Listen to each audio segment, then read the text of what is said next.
It's likely that almost every skater has had the bold idea at least once of using inline skating as a means of commuting to work. After all, why not? Skates are essentially a type of improved footwear with wheels. Therefore, it seems entirely sensible to swap out a good portion of your walking for a smoother, more efficient glide. Good idea, right? Maybe not. Let me explain my point of view. Let me share a personal experience that relates to this.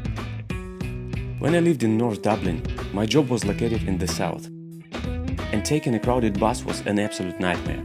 Sometimes the buses were so packed that they simply wouldn't stop in the morning. If I did manage to catch one, the commute would take a grueling 50 minutes. That's when I discovered the benefits of cycling as a means of commuting. For the next 3 years, I used my bike to get to work every day. However, I only used it for leisure twice during that time. The reason for that was that cycling had become purely associated with my daily commute. I didn't really feel like using my bike on weekends because my daily commute had already drained all the enjoyment out of cycling for me. I had spent my weekdays on the bike, and I wanted my weekends to be free of it. Nowadays, inline skating has become one of my most cherished hobbies. Looking back, I can't believe the amount of time I spent skating during my first year. It was truly insane. I would skate every single day for at least an hour for the entire year. Although I don't skate quite as frequently these days, I still skate at least once a week. Moreover, I'm continually learning new techniques and tricks, which makes it so enjoyable for me. All in all, I absolutely love inline skating.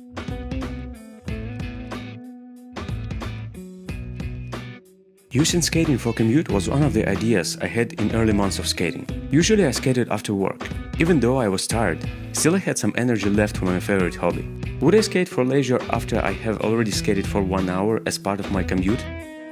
I highly doubt it. All my skating would have become just straight line skating from point A to point B, just like what happened with my cycling. Eventually, I could become reluctant to put my skates on during the weekend, because I'll have to go to work tomorrow using those skates. So why don't I do something different? When something becomes an obligation, there is a risk that you'll lose all the fun of doing that activity. I want to emphasize that the ideas I presented in this video are just food for thought. They are not meant to be prescriptive. If you are someone who feels like using skating for both commuting and leisure, and you are able to maintain the enjoyment of the activity, then that's fantastic. I'm genuinely interested in hearing your thoughts and experiences, so please feel free to share your perspective in the comments below. As always, thank you for watching my video. Bye now.